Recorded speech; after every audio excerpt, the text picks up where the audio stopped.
이스라엘의 분열이라는 타이틀을 제시하기는 하는데 역대하 10장에서 13장에 있는 말씀으로 살펴보려고 합니다. 지난 시간에 우리는 다윗의 삶을 보았고 또 솔로몬의 아들을 살펴보았습니다. 솔로몬까지 보았습니다. 그런데 이제 솔로몬의 아들 르호보암이 등장하는 그 장면이 오늘 우리가 이제 10장에서부터 살펴볼 것인데, 솔로몬의 아들 르호보암이 이제 제 3대 왕이 되고 있습니다. 그런데 실제로는 3대 왕으로 계속 연결되어져 가야 되는데, 제1대 왕은 사울이고 2대 왕은 다윗이고 3대 왕은 솔로몬이고 4대 왕이 르호보암이 되어야 되는데 솔로몬이 행동을 잘못하였어요. 하나님께서 많은 은혜를 주셨는데 그 모든 영광을 하나님 앞에 돌리지 못하는 그 삶을 통하여서 생애를 마감하게 되고, 그 아들이 르호보암이 왕이 되었는데 정권 이양이 순조롭게 되어야 되는데 솔로몬이 노년에 정치를 잘못하였던 그 큰 과실로 인하여서 정권 이양에 상당히 문제가 도래되는 것을 볼 수가 있습니다. 이런 장면을 우리가 역대기로 보아서는 알 수가 없는데, 우리가 이미 보았던 열왕기상 11장에서 보면 솔로몬 노년에 무슨 실수를 하였는지를 우리는 자세하게 알 수가 있습니다. 그 이유가 무엇인가 하면 솔로몬이 바로의 딸들을 아내로 취하고 이방 여인들을 사랑했다. 그리고 후궁이 700이요 첩이 300이나 되는, 그리고 마음에 행하는 그것은 늘 아버지 다윗처럼 행하지 아니하고 하나님 앞에 온전하지 못한 삶을 살았던 그 결과로 인하여서 하나님께서 솔로몬에게 하신 말씀이 있습니다. 다는 아니다. 그러나 한 지파는 너에게 주고 나머지 나라는, 나머지 지파는 너 신하한테 주겠다라고 하나님께서 말씀을 하셨어요. 그러면 그 신하가 누구일까요? 그 신하가 바로 르호보암이다. 아니지요. 여로보암이지요. 여로보암이 바로 하나님께서 지목한 그 솔로몬의 신하였습니다. 그런데 솔로몬이 그 이야기를 듣고 가만 보니까 여로보암이 굉장히 명망이 높아요. 사람들에게 인지도도 그렇고 하는 모든 행사도 정말 흠잡을 데가 없는 거예요. 그래서 하나님께서 그렇게 말씀하시니 정말 히스기야 왕처럼 참 하나님께서 선하십니다 이러면 되는데, 어떻게 마음을 먹었어요? 여로보암을 죽이려고 하니까 여로보암이 여기 있다가는 큰일 나겠다 그러면서 애굽으로, 이집트로 피신을 합니다. 망명을 하였지요. 그러다가 이제 시간이 흘러서 솔로몬이 연세가 있으니까 아니면 뭐 밥이 먹기 싫었던지 어쨌든 솔로몬이 죽게 되었다라는 소문을 그 애굽에 있는 여로보암도 듣게 되었습니다. 그리고 당장 솔로몬의 아들 르호보암이 이제 왕이 되어야 되고, 그리고 르호보암이 솔로몬 아들이기 때문에 당연히 왕이 되는 것은 기정사실인데, 지금 하나님께서 이미 솔로몬에게 선포하셨던 그 말씀이 집행되기 위해서 백성들이 이제 솔로몬이 죽었다라고 애굽에 있는 여로보암에게 통지를 보내고 빨리 귀국하라라고 사신을 보내었습니다. 자, 이런 세월 속에 이제 여로보암으로 포함하여서 많은 신하들이 르호보암에게 찾아갑니다. 가서 요청을 하지요. 조건이 무엇인가 하면 우리 4절 같이 한번 보십시다. 10장 4절. 어떤 조건으로 찾아가서 왕에게 요구를 하는지 한번 살펴보십시다. 여차하면 등을 돌리겠다는 그런 마음으로 찾아가는 여로보암과 많은 신하들입니다. 자, 같이 봅니다. 왕의 아버지께서 우리의 멍에를 무겁게 하였으나 왕은 이제 왕의 아버지께서 우리에게 시킨 고역과 무거운 멍에를 가볍게 하소서. 그리하시면 우리가 왕을 섬기겠나이다. 자, 이렇게 제안을 하는데 왕의 아버지는 누굽니까? 바로 솔로몬이었습니다. 솔로몬이 성전을 건축하는데 7년, 자기 왕궁을 건축하는데 13년, 그래서 도합 20년을 건설 공사만 하였습니다. 건축 공사만 하였습니다. 20년 동안 건축 공사를 하는 동안에 노역이 심했고, 그리고 거의 강제 노역이지요. 그런데 여기서 이제 불평 불만이 나오는 그 이유가 유다 지파는 당연히 왕손이니까 왕의 지파니까 그런데 또 베냐민 지파도 같이 있어요. 베냐민 지파는 예루살렘 성전이 있는 그곳에 베냐민 지파가 살고 있으니까 유다 지파와 섞여서 같이 그 봉사를 하고 그 지역에 살고 있으니까 아무래도 뭐 어떤 혜택이 유다 지파와 베냐민 지파에게는 많이 돌아갔어요. 그런데 나머지 10지파는 소외되고 그리고 열등감과 그리고 그 공평하지 못한 어떤 임금이라든지 그리고 어떤 처세에 대한 불만이 가득할 수밖에 없는데 솔로몬이 돌아갔잖아요. 죽었어요. 이러니까 이제 그 아들 르호보암에게 찾아가서 이때 주동자는 물론 누구일까요? 여로보암이겠죠. 여로보암하고 그리고 많은 신하들이 같이 찾아가서 왕에게 건의를 하였는데 왕이 가만 들어보니까 답변을 당장 못 하겠는 거예요. 그래서 3일 뒤에 오라. 3일이 참 성경에서 자주 등장하지요. 그래서 4일 뒤에 오라고 하고 이제 르호보암이 자기 아버지 때 함께하였던 그 이제 대신들을 이제 초청하여서 의논을 합니다. 지금 많은 민원이 들어왔는데 어떻게 하면 좋겠느냐 이렇게 강구를 할 때에 연세 있던 분들이 하시는 말씀은 왕이여 이제 좀 부드럽게 하십시오. 선치는 너무 우리를 힘들게 했습니다. 그러니까 그래요 이러면서 수고하셨습니다 하고 이제 다 돌아가실 때에 뭐 토큰을 한 장씩 줬는지 어쩐지 이제 그분들 그리고 자기 또래에게 물어봅니다. 자기 친구들한테 물어보니까 친구들 초청하니까 또 얼씨구하고 다 오지요. 르호보암이 왕이 이제 딱 되고 나는데 그 친구들을 초청하니까 이 사람들이 얼씨구하고 말 타고 소 타고 막 다 들어왔어. 그리고 이제 회의를 하는 거예요. 그래 친구들이요. 지금 많은 민원이 들어왔는데 어떻게 했으면 좋겠느냐. 저들이 요구하는 것은 세금을 좀 덜 부과하고 노역을 좀 줄여달라고 하는데 당신네들은 어떻게 생각하느냐 물으니까 아이고 왕이요 그러면 안 됩니다. 인간은요 풀어주면 자꾸 더 많은 것을 요구하니까 더 옥죄해야 됩니다. 더 무겁게 해야 됩니다. 이러면서 그렇게 이야기하는 거예요. 그런데 르호보암이 그 이야기를 듣고 또 어르신들의 그 신하들 물론 정치인들의 말을 듣고 잘 절충을 해야 되는데 이 지도자 자격이 미달되다 보니까 친구들의 말을 듣게 되는 거예요. 그리고 사흘 뒤에 여로보암하고 그 건의했던 자들이 왔을 때에 나는 그렇게 못하겠노라. 이제는 나는 아버지보다 더 세게 할 것이고 내가 이제 정말 채찍으로 너희를 다스리라. 그러니까 어떻게 됩니까? 이미 하나님께서 아히야에게 10지파를 옷을 찢어가지고 10조각을 주면서 북이스라엘이 지금 탄생할 것을 다 예고해놔놓고 하나님이 지금 그 하나님의 시간 안에 그것이 진행되고 있는데 이 르호보암이 그걸 모르고 있는 거지요. 하나님과 함께 교제했더라면 그런 것들을 얼마든지 개선할 수 있고 그리고 좋은 타협으로 하나님의 나라를 세워갈 수 있는데 그러지 못했습니다. 원로들의 말을 무시하고 그 친구들의 말을 듣고 그렇게 함으로 말미암아 결국은 나라가 갈라지게 되고 마는 것입니다. 이미 아히야로 말미암아 여로보암이 지도자가 되고 나라가 될 것이다라는 것은 결론적으로 역대기에서는 기록하고 있는 이유가 무엇입니까?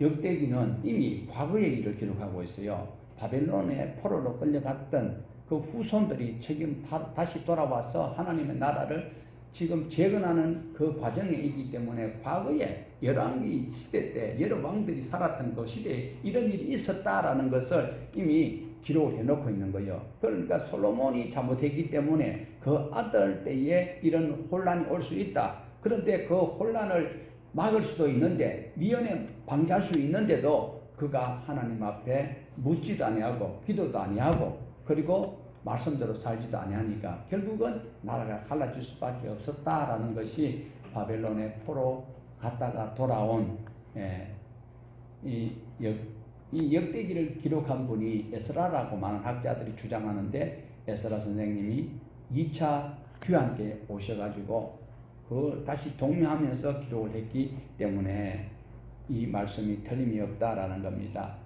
그 이유가 무엇일까요? 르호보암도 잘못했지만 그 아버지 솔로몬이 잘못한 그 결과가 여실히 드러나고 있다라는 겁니다. 많은 사람들은 솔로몬의 대단한 영광과 영화만 생각하고 있지만 우리는 그 반면에 잘못되었고 하나님 말씀에 위배되었던 그런 것들을 우리는 눈여겨보시면서 그런 전철을 우리는 안 밟아야 된다라는 이런 신앙의 각오가 있어야 하는 것입니다. 솔로몬이 위대한 그 일도 많이 했지만 그러나 그가 실책했던 것들이 너무 많다라는 것입니다. 그 결과는 참혹합니다. 그가 기록하였던 전도서에 보면 자기는 다 누려봤다. 왕도 해봤고 모든 물질과 번세와 명예를 다 누려봤는데 헛되다라고 고백을 하고 있습니다. 그 헛되다라고 고백하는 것은 아니 배고픈 사람한테서 자기가 옛날에 먹었던 그런 걸 다 먹었다 이러면서 그 별맛 없어. 그러니까 여러분 집에 다 돌아가세요. 여기에 먹어보니까 내가 지금 배는 부른데 먹어보니까 맛이 별로 없어. 그러니 가세요.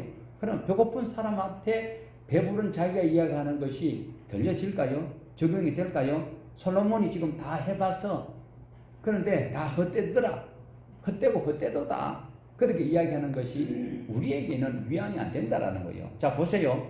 하나님이 주시는 그 권세와 명예와 부와 그 모든 것들을 가지고 하나님의 나라, 제사장 나라가 되도록 하기 위해서 하나님께서 주셨는데 그걸 자기 개인이 착복하고 자기가 자기의 어떤 안락을 위해서 다 써버렸을 때는 아무런 성과가 없고 부작용만 나타나서 결국은 자기 아들 때에 어려운 일을 당하는 이런 저주를 받는 장면을 우리에게 보여주고 있습니다.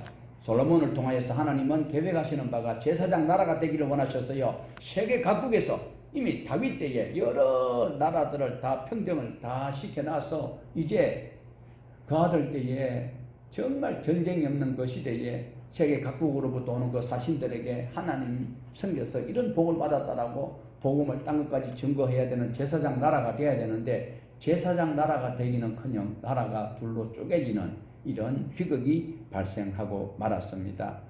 지금 10지파가 새롭게 나라를 건국하고 있다는 것을 들었던 이 르호보암이 굉장히 기분이 상한 거예요. 그래서 어떻게 하는가 하니까 남유다의 용사와 베냐민 지파 중에서 군사들을 뽑아서 18만 명을 모아가지고 뭘 합니까? 북왕국을 치려고 하고 있습니다. 이럴 때에 하나님께서는 아니 지금 전쟁이 생기면 또 하나님 입장이 곤란한 거예요. 왜? 하나님께서 10지파를 통하여서 하나님의 제사장 나라를 세우려고 이렇게 계획을 하신 것은 남유다와 그리고 그 속에 있는 유다 지파와 베냐민 지파를 고립시키기 위해서 한 것은 아니단 말이에요. 서로 경쟁적으로 선의의 경쟁으로 하나님 앞에 바로 예비하고 하나님 주신 복을 바로 향유할 수 있는 그런 경쟁을 부추기기 위해서 하나님께서 그렇게 하셨는데 이 르호보암이 18만 명을 거느리고 전쟁하러 가려고 하니까 하나님께서는 그것을 막습니다. 누구를 통하여요? 스마야를 통하여서 11장에서 이렇게 말씀을 하고 있습니다. 11장에 하나님께서 하신 말씀이 11장 4절을 우리 같이 보십니다. 11장 4절 여호와께서 이같이 말씀하시기를 너희는 올라가지 말라 너희 형제와 싸우지 말고 각기 집으로 돌아가라 이 일이 내게로 말미암아 난 것이라 하셨다 하라 하신지라 그들이 여호와의 말씀을 듣고 돌아가려고 여로보암을 치러 가던 길에서 되돌아왔더라. 하나님께서 막으시지요. 하나님께서 막으시는데 다행히 전쟁은 발발하지 아니하였습니다. 그렇지만 여전히 앙금이 남아있습니다. 감정이 안 좋다라는 거지요. 전국이 혼란스럽습니다. 북쪽 사람 가운데 여로보암을 중심으로 이제 나라가 생겼지만은 그러나 받들어 섬기는 그 일에는 많은 정책적 어떤 것이 못마땅한 그런 정책이 많이 일어나고 있으니까 그 10지파 속에서 사람들이 다 동의하는 것은 아니었다라는 겁니다. 그러면서 굉장히 혼란스러운 가운데 있습니다. 그 와중에 13절에 보면 북왕국 사람 중에서 제사장들 그리고 또 레위 사람들 이 12지파들이 각국에 흩어져 살거든요. 그 48성읍에 흩어져서 레위 사람들이 하나님 말씀을 지도하면서 제사도 집례하면서 이렇게 성전을 돌보는 그 사람들이 레위 지파 사람들인데 이들이 지금 10지파가 있는 그곳에 레위 사람들이 상당히 많이 가 있어요. 그리고 레위 사람들에게 영향을 받았던 많은 사람들이 있는데 이때만 해도 금송아지를 만들어 놔놓고 여로보암이 다안에는 금송아지 또 그 다음에 뭡니까? 어디요? 다음과 베델에 금송아지를 만들어 놓고 섬기라고 합니다. 그러면서 백성들에게 속이고 있지요. 이때에 그 정책을 레위 사람들이 우선에 반대를 할 수밖에 없지요. 왜 그런가 하니까 여로보암 왕이 다한과 베델에 단을 만들어 놔놓고 송아지를 하나님이라고 속이면서 거기서 제사를 하라. 그것뿐만 아니라 이제 일반 사람을 제사장으로 대치를 해버립니다. 원래 하나님은 레위 사람이 그 모든 제의에 관한 그런 일들을 하도록 명령하셨는데 여로보암은 처음부터 하나님의 마음에 어긋나는 일을 시작하였죠. 단과 베델에 우상을 만들어 놓고 그 다음에 하나님의 특별히 그 제사에 관계되는 그 이런 레위 사람들이 해야 되는데 일반 제사장으로 바꾸어 버렸습니다. 절기도 7월 15일이 초막절인데 8월 15일로 바꾸어 버렸습니다. 그러니까 이제 성직이 매매가 되고 자기 마음대로 하니까 레위 사람들이 우리는 여기서 도저히 더 이상 여로보암 왕 밑에는 못 있겠다. 그러니까 그 신앙 교육받고 있던 많은 무리들이 그럼 우리도 함께 가겠습니다 하면 그들이 몽땅 내려와 버리는 거죠. 그래서 이제 여로보암은 10지파를 데리고 새로운 북이스라엘을 건국하였지만은 큰 나라로 부강하는 그것은 애로사항이 있을 수밖에 없게 되었습니다. 자, 11장 14절에서 15절에 북이스라엘에서 내려오게 되는 그 과정을 설명하고 있는데 우리 같이 한번 보십시다. 14절, 15절 레위 사람들이 자기들의 마을들과 산업을 떠나 유다와 예루살렘에 이르렀으니 이는 여로보암과 그의 아들들이 그들을 해임하여 여호와께 제사장의 직분을 행하지 못하게 하고 여로보암이 여러 산당과 순념소 우상과 자기가 만든 송아지 우상을 위하여 친히 제사장들을 세움이라. 자, 제사장 업무를 평민에게 맡겨버렸습니다. 그리고 레위 사람들 제사장이 할 일이 없어졌습니다. 자, 제사장이 할 일이 없어지면 어떻게 될까요? 제사장이 먹고 살 일이 없어집니다. 제사장은 하나님의 백성들이 11조 낸 것을 가지고 그들이 하나님의 일에 전념하기 때문에 먹고 사는 것인데 그 제사장이 제사 업무에서 배제됨으로 해임되고 나니까 먹고 살 일이 막막하지요. 어쩔 수 없이 살아남기 위해서 남하를 할 수밖에 없다라는 겁니다. 이때에 레위 사람만 내려온 것이 아니고 같이 뜻을 같이 하여서 하나님을 알고 있는 사람들은 몽땅 다 같이 내려왔다라는 겁니다. 자, 보십시다. 그 북이스라엘의 10지파가 굉장히 10지파가 더 크지요. 10지파의 여로보암 왕이 이런 악한 정책을 폈을 때에 믿음이 좋은 사람이 밑으로 내려왔다고 했습니까? 믿음이 없는 사람이 내려왔다고 했습니까? 믿음이 좋은 사람들이지요. 송아지를 하나님이라고 속이니까 그거 못 믿겠다, 못 받아들인다 이러면서 믿음을 가진 사람들이 남쪽으로 내려왔어요. 꼭 우리나라 지형과 비슷하지요. 북쪽이고 남한이 있는데 그러니까 남유다에 북쪽에서 믿음 좋은 사람들이 내려왔어요. 그러니까 믿음이 좋은 사람, 레위 사람들이 내려왔으니까 이제는 남유다는 부흥할 일만 남았겠지요. 그런데 부흥만 하였을까요?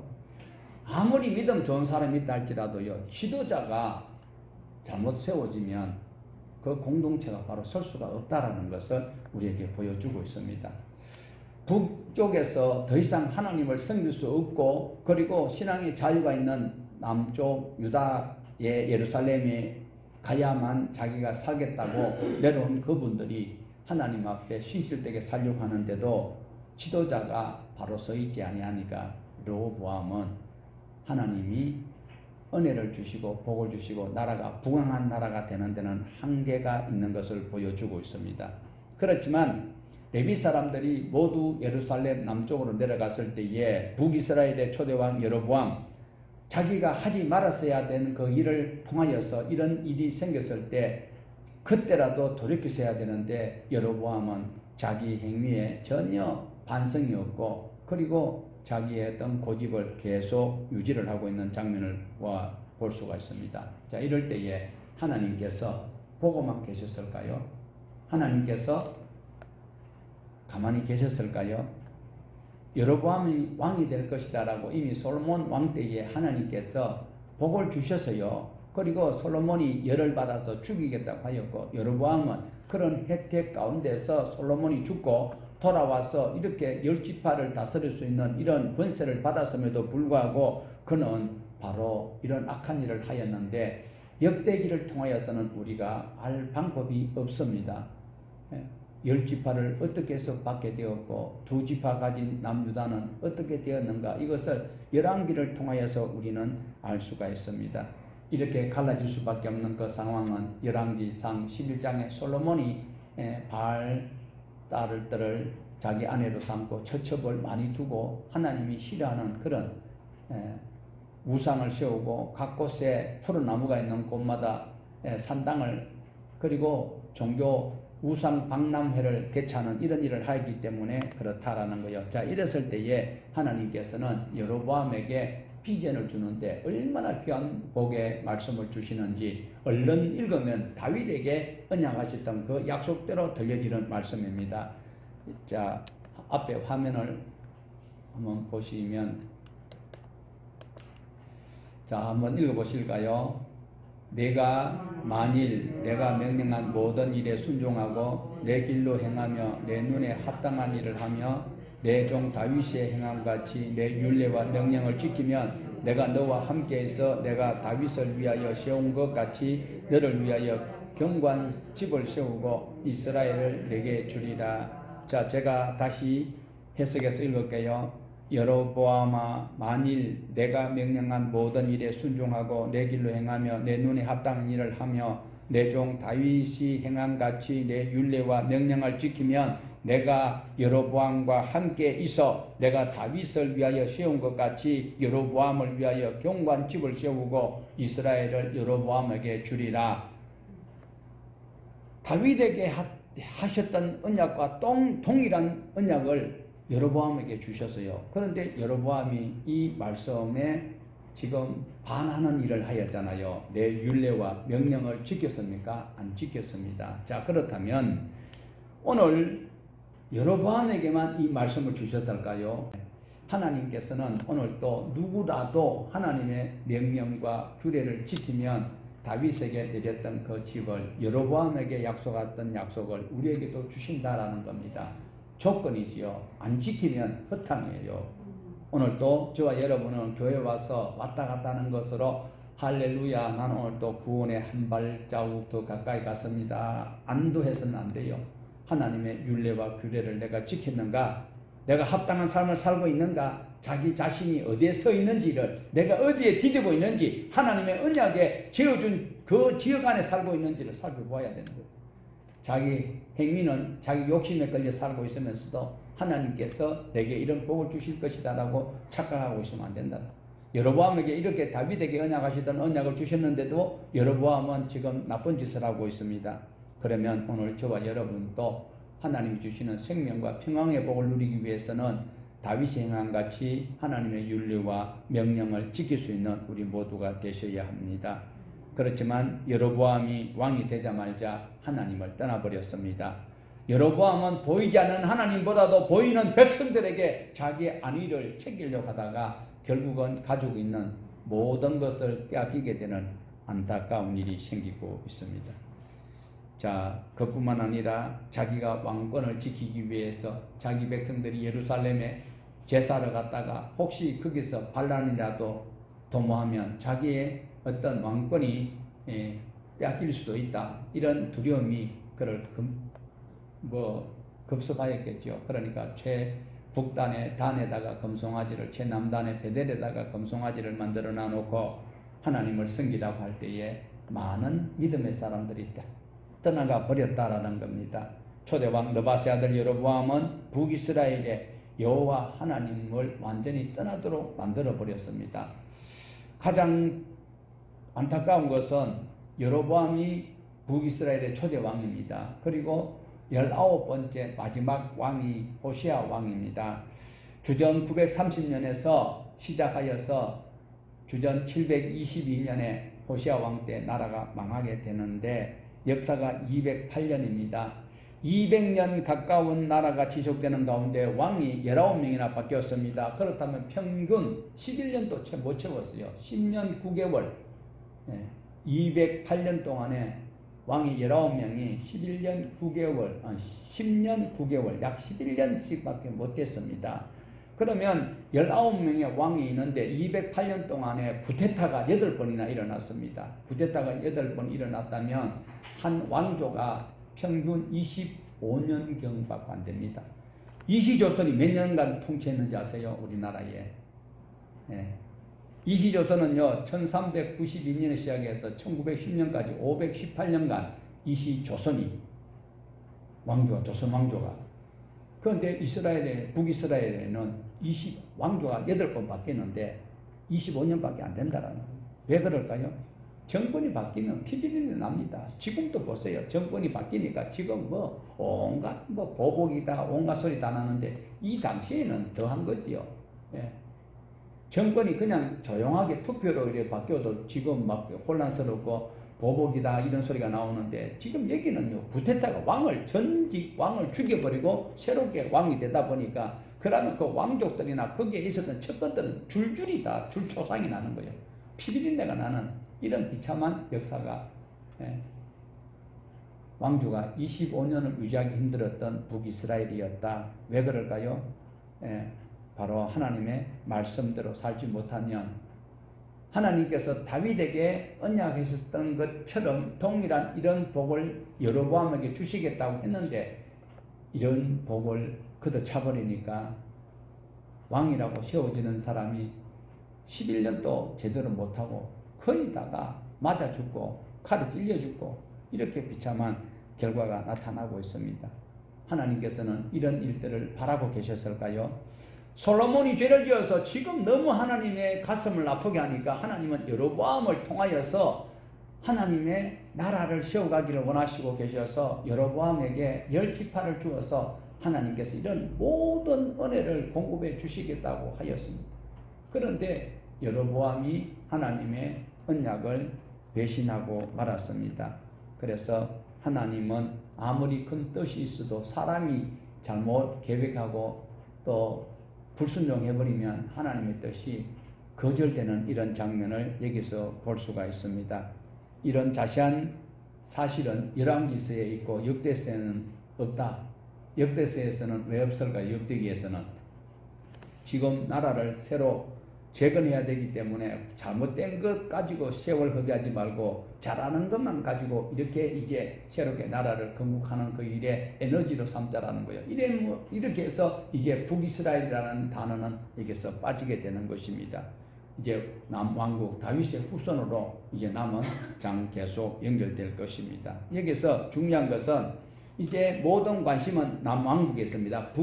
북이스라엘은 이제 안 나옵니다. 남왕국에 이제 여로보암으로부터 시작해서 하나님의 백성들이 하나님을 섬기는 하나님을 사랑하는 믿음의 사람들이 북이스라엘에서 남쪽으로 많이 내려왔습니다. 그런데 그 나라가 오래가지 못한다라는 것이 안타깝다라는 것입니다.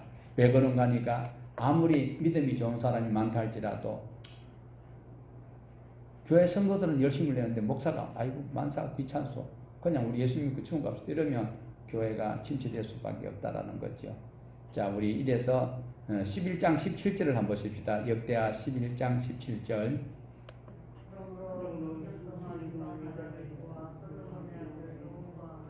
강성하게 하였으니 이는 무리가 3년 동안을 다윗과 솔로몬의 길을 행하였음이더라. 자, 르호보암이 3년만 행복했어요. 그래서 우리 화면에 위에 가면 보십시다. 세번역이거든요. 맨 동일하게 우리 읽었던 17절인데 어떻게 세번역은 번역하고 있는지 한번 읽어봅니다. 그들은 유다 나라를 강하게 하고 솔로몬의 아들 르호보암의 왕권을 확고하게 하여 주었다. 그러나 그것은 3년 동안 뿐이었다. 르호보암이 다윗과 솔로몬의 본을 받아 산 것이 3년 동안이었기 때문이다. 하나님께서 참 너무 인색한 것 같죠. 3년 동안에 다윗이 잘한 것, 솔로몬이 초창기에는 잘했잖아요. 그러니까 3년 동안에 할아버지와 아버지의 행위했던 것을 따라 했는 그 기간 동안만 나라가 괜찮았다라는 것을 말씀을 하고 있습니다.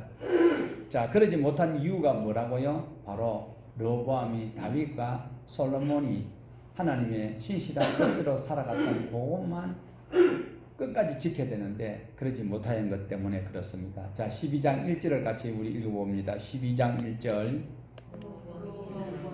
나라가 견고하고 세력이 강해짐에 그가 여호와의 율법을 버리니 온 이스라엘이 본받는지라.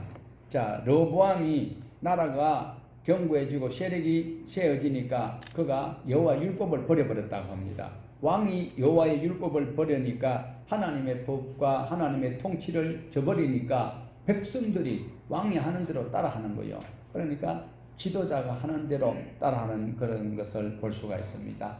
여기에서 그가 여호와의 율법을 버렸다. 그러면 우리는 어떻게 여길 수 있습니까? 아하, 제사를 잘 안 드렸구나. 맞아요. 제사를 잘 안 드렸어요. 그렇지만 여기에서는 단지 종교만 이야기하는 것이 아니에요. 뭘까요?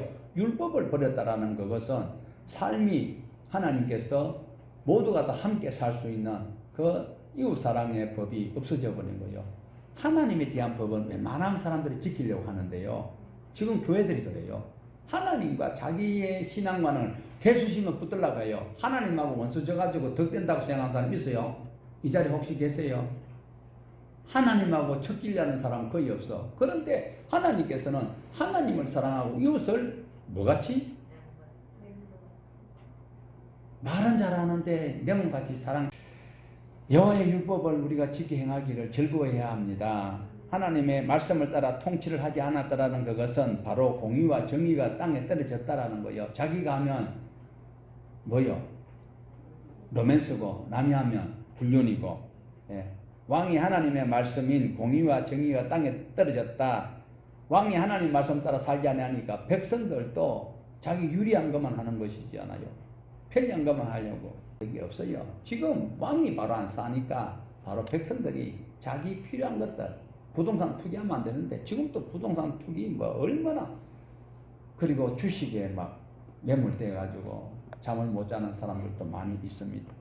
오늘 어쨌든 간에 우리가 예수님의 제자로 살아간다는 것은 참 어렵습니다. 십자가의 삶이 수월하지 않습니다. 그렇다고 가난해야 복받은 것으로 얘기라 이 소리 아닙니다. 그렇다고 부자가 복받았다는 소리도 아니다라는 거예요. 그러면 무엇일까요? 중요한 것은 내가 지금 어떻게 살고 있느냐는 거예요. 하나님의 말씀을 가지고 내가 어느 쪽으로 하나님이 기뻐하시는 쪽으로 내가 살고 조금이라도 마음이라도 그쪽으로 내가 그다시 하나만한 믿음을 불리고 있느냐, 아니면 내 이익을 위해서, 내 편리를 위해서, 내 안위를 위해서 세상적으로 내가 마음이 기울어지고 있느냐가 중요한 것이지, 가난한 것도 저주라 할 수 있어요. 부자도 천국 못 간다고 했어요. 낙타가 바늘 귀로 들어가는 것보다 더 어려운 것이 부자라고 했는데, 부자 계시지요?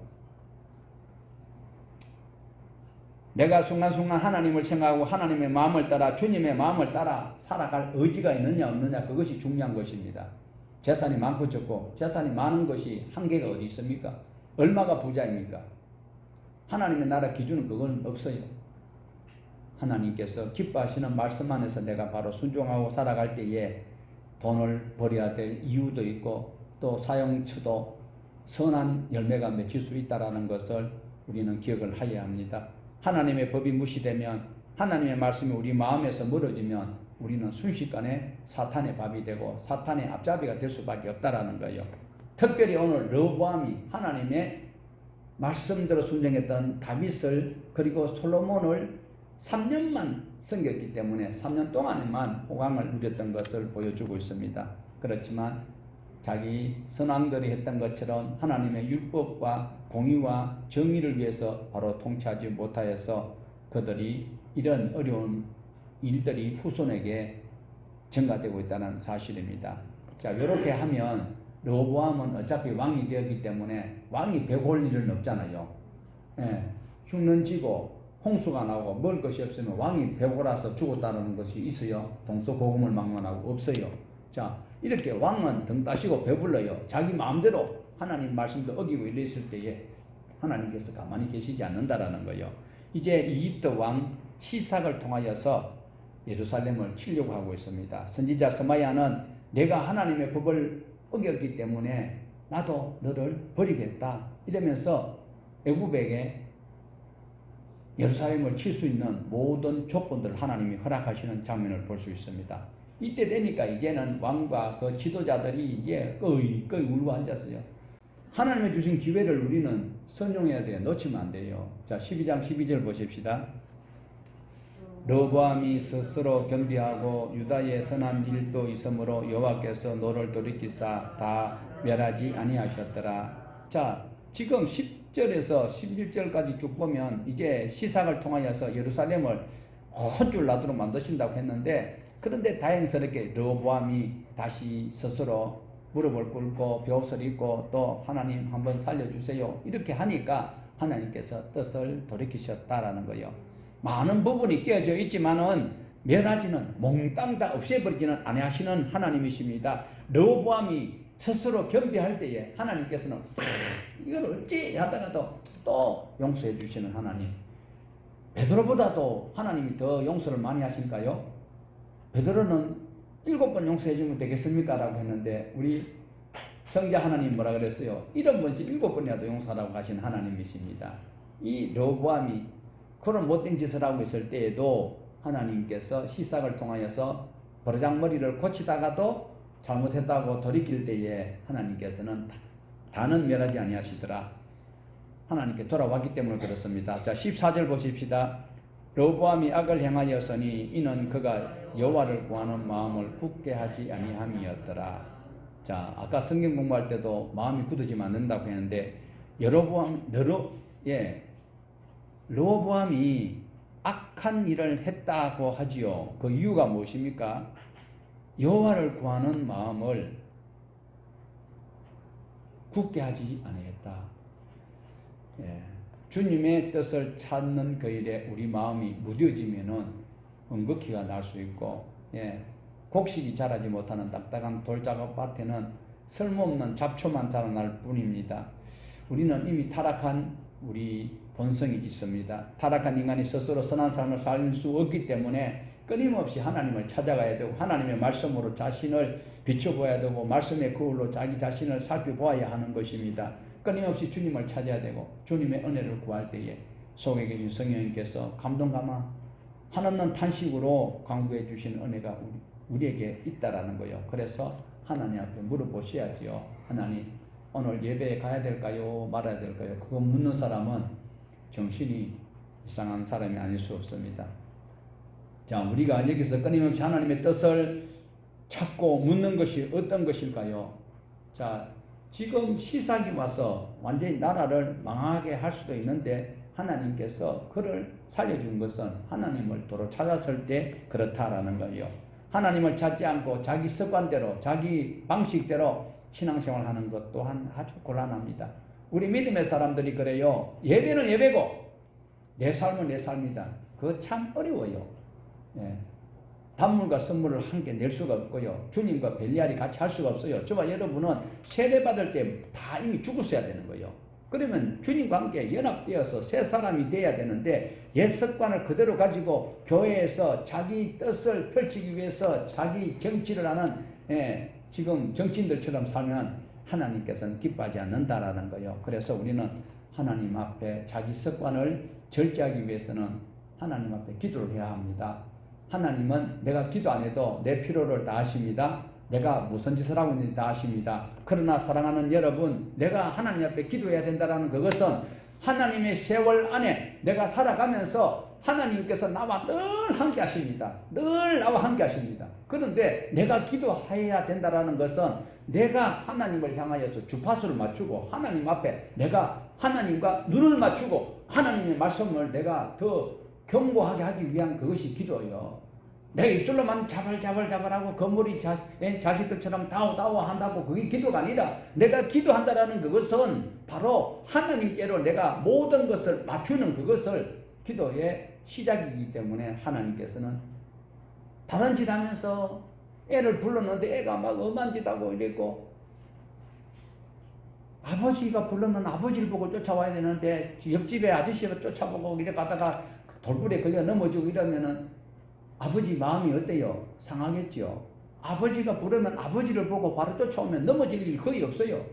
우리가 기도한다는 소리는 강구하기 위해서 내가 입술로 내뱉는 것을 하나님께서 내게 주시는 그것을 받기 위해서 기도하는 것이 틀린 말은 아니지만, 기도한다라는 것은 내가 하나님께로 가고 내 모든 의지를 주님께로 초점을 맞추어서 주님을 주목하고 주님께서 말씀하옵소서 종이 듣겠습니다. 이게 기도예요. 그런데 우리는 기도는 무조건 중연부라듯이 막 그냥 막 안 되지요. 우리가 하다못해 밥 먹을 때라도 기도 좀 하시면 좋겠어요. 하루를 시작할 때에 하나님 앞에 기도하는 것 매우 중요합니다. 하나님을 내가 찾는 거고 하나님 손 붙드는 거고, 그게 매우 중요하다. 나는 여전히 부족하지만 또 새롭게 안식할 수 있는 힘 주신 하나님 감사합니다. 하나님의 뜻대로 살겠다고 다짐을 할 필요가 우리에게 있는 것이 기도라는 그 틀을 통하여 사는 거예요. 그렇다고 기도가 길게 한다고 하나님 붙들어 놔놓고 다른 사람 기도도 못 듣도록 자꾸 하나님 찾는 것이 아니라, 내가 하나님 말씀 안에서 내가 주어진 그 은사대로 내가 순종하겠습니다. 다짐하는 그것이 우리에게 꼭 필요로 한 것입니다. 주님의 뜻을 찾는 그 일에 우리가 마음을 쓰지 아니하면요, 누구나 악한 일을 할 수밖에 없습니다. 주님이 우리를 통제하지 아니하면 내가 선택하고 내가 저지르는 일은 보는 것이 죄요, 먹는 것이 죄요, 마시는 것이 죄악될 수밖에 없다라는 겁니다. 솔로몬의 아들 르호보암의 삶이 결국 우리의 삶이 될 가능성이 높기 때문에 우리는 하나님을 찾기에 겸비하여야 한다라는 것입니다. 이렇게 르호보암이 생애를 마감하게 됩니다. 자, 그러면 13장에서는 르호보암의 아들 아비야가 왕으로 등극합니다. 왕이 된 지 3년 만에 이 아들 또한 엉뚱한 짓을 합니다. 군사 40만을 소집을 합니다. 아버지 르호보암은 18만 명을 꾸려서 북이스라엘을 치러 가려고 했는데, 이 르호보암의 아들 아비야는 어떻게 한다고요? 40만 명을 소집합니다. 자, 지금요 북이스라엘은요 군사가 80만이에요. 남유다는 40만을 가지고 전쟁을 하면 이길까요, 질까요? 40대 80 누가 이길까요? 국민학교 나와도 알고 초등학교 나와도 아는 거예요. 예. 그런데 역대기 기자는 아주 간단하게 기록을 하고 있습니다. 상식적으로 40대 80 이길 수밖에 없지만은 그 비결은 바로 하나님을 누가 더 붙들고 하나님께 가까이 가고 하나님께로 의지하느냐에 따라서 그 싸움은 달라진다라는 겁니다. 그런데 역대기에서는 남유다 아비야가 하나님을 더 붙들었기 때문에 40만 명을 가지고 가서 50만 명을 죽여버립니다. 원래 있을 수 없는 일이거든요. 그런데 아비야가 하나님의 말씀 안에서 그가 시작했던 것을 볼 수가 있습니다. 자, 우리 여로보암 군사 50만 명을 죽였던 아비야가 어떻게 했는지 13장 18절을 한번 보십시다. 13장 18절. 그때에 이스라엘 자손이 항복하고 유다 자손이 이겼으니 이는 그들이 그들의 조상들의 하나님 여호와를 의지하였습니다. 행위는 개똥 차반인데도 하나님의 말씀을 찾으려고 노력하며, 그래서 저와 여러분이 의인된 것은 하나님 은혜로 의인되었어요. 내 공로 내놓을 아무것도 없어요. 그런데 예수 공로로 우리가 하나님 앞에 살아갈 수 있다는 것. 그러니까 하나님을 의지하면 아비야가 80만 명을 상대로 해서 전쟁을 하려고 하는 이것이 나쁜 일이에요. 아버지 보고는 뭐라고 얘기했어요? 야, 싸우지 마. 너 다 형제야. 싸우면 안 돼. 이랬어요. 그런데 지금은 하나님께서 아비야가 전쟁하러 갔을 때 40만 명을 거느리고 50만 명을 죽일 때까지 하나님께서는 아비야 편에 섰다라는 거예요. 그 이유가 무엇이냐니까 바로 그들의 조상의 하나님을 의지하였다. 오늘 저와 여러분도 내 삶 형편 이것을 짜증내고 불평하지 말고 원망하지 말고 하나님 앞에 내 믿음을 보여보십시오. 그러면 그 적군의 수가 많고 적음이 관계가 없다라는 거예요. 누가 하나님을 붙들고 있느냐, 누가 하나님을 찾느냐, 누가 하나님을 의지하느냐에 따라서 성패가 달라지는 것을 오늘 13장 18절에서 보여주고 있습니다. 그 어려운 환경 가운데 과거에 하나님을 의지했을 때 하나님께서 어떻게 나를 도와주셨는가? 여러분 지금까지 자신의 삶을 간증하면서 한번 돌아보십시오. 내가 그 어려운 환경 가운데서 그 극복하기 어려운 그 환경에서 지금 내가 그것을 비켜나와가지고 지금 있는 이 순간이 바로 하나님께서 나와 함께 해주셨구나. 내 어설픈 믿음으로 내 어설픈 신앙 고백에도 하나님께서는 귀를 기울이시고 나와 함께 해주셨구나. 이것을 우리는 더 하나님을 의지할 때에 과거에 지켜주던 하나님이 앞으로 더 나은 것으로 우리에게 보장해 주신다라는 것을 바로 역대하 13장 18절에서 아비야의 잘못된 그 행위 속에서도 하나님을 의지했던 것 때문에 복을 누리는 것을 볼 수 있습니다. 하나님을 의지하면 하나님이 도와주신다. 믿으십니까? 하나님을 찾아야 돼요. 하나님께 기도해야 된다고 했지요. 그래서 기도할 제목들을 많이 적어야 되겠지요. 기도할 제목을 많이 적어가지고 그거 다 하나님 앞에 고백하는 것이 기도가 아니라 내 삶에서 하나님을 찾는 그것이 기도에 그 자체가 복을 주는 것이지, 내가 막 구하는 거 하나님께서는 쓸데없는 거 구하는 거 안 주시지요. 애가 칼 달라고 하는데 총 달라고 하는데 애한테 총 줄 사람 누가 있어요? 하나님은 우리를 더 잘 아십니다. 그런데 오늘 아비야에게만 함께한 하나님이 아니라 우리와도 함께 하시는 하나님이다라는 거 기억을 하십시오. 자, 화면에 나오는 거 다시 한번 더 읽어봅니다. 열왕기상 15장 3절. 아비야이 그의 아버지가 이미 행한 모든 죄를 행하고 그의 아버지 그의 조상 다윗의 마음과 같지 아니하여 그의 하나님 여호와 앞에 온전하지. 자, 여기서 아비야나 똑같습니다. 이름을 여기서 두 가지로 혼용하고 있거든요. 열왕기서에서는 바로 이렇게 아비야이 그의 조상 다윗의 마음과 같지 아니하고 그의 하나님 여호와 앞에 온전하지 못하였다라고 말씀을 하고 있는데, 열왕기상에서 나타난 대로라면 지금 여기서 역대하 13장 18절에 전쟁에서 이길 수가 없어요. 그런데 하나님께서는 전쟁의 위기 가운데서도 하나님을 의지한 것으로 말미암아서 역대하 13장 18절의 응답을 하나님이 주셨다라는 거예요. 열왕기서만 보면 여러분이나 나나 똑같은 거예요. 그런데 역대기를 통하여서는 우리 주 예수 그리스도를 인하여서 천국의 소망을 가지고 살아갈 수 있는 자유인이 될 수 있다는 거예요. 그래서 성경을 한쪽만 봐서는 안 되고 통전적으로 균형 있게 보셔야 돼요. 열왕기상 15장 3절만 보면 야비하면 벼락 맞아 저주받아 마땅하지요. 그런데 역대하 13장 18절에서는 하나님을 의지하기 때문에 50만 명을 무찌를 수 있는 은혜를 하나님이 주시더라라는 겁니다.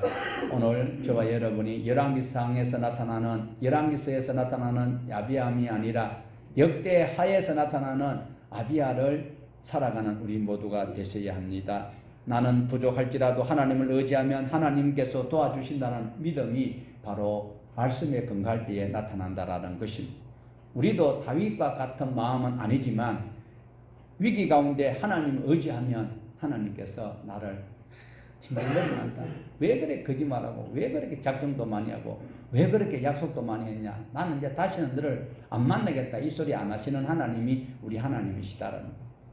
다윗같이 마음이 선하지 못하여도 하나님을 의지하면 하나님께서는 도우시는 우리 하나님이시다라는 거. 우리 자신을 바라볼 때 하나님으로부터 복받을 만한 것이 전혀 없다고 해도 과언이 아닐 거예요. 여러분은 몰라도 저는 하나님 앞에 복받을 수 있는 것 아무것도 없습니다. 그런데 이렇게 하나님의 말씀을 볼 수 있는 이것만 해도 너무나도 큰 복이 아닐 수 없습니다.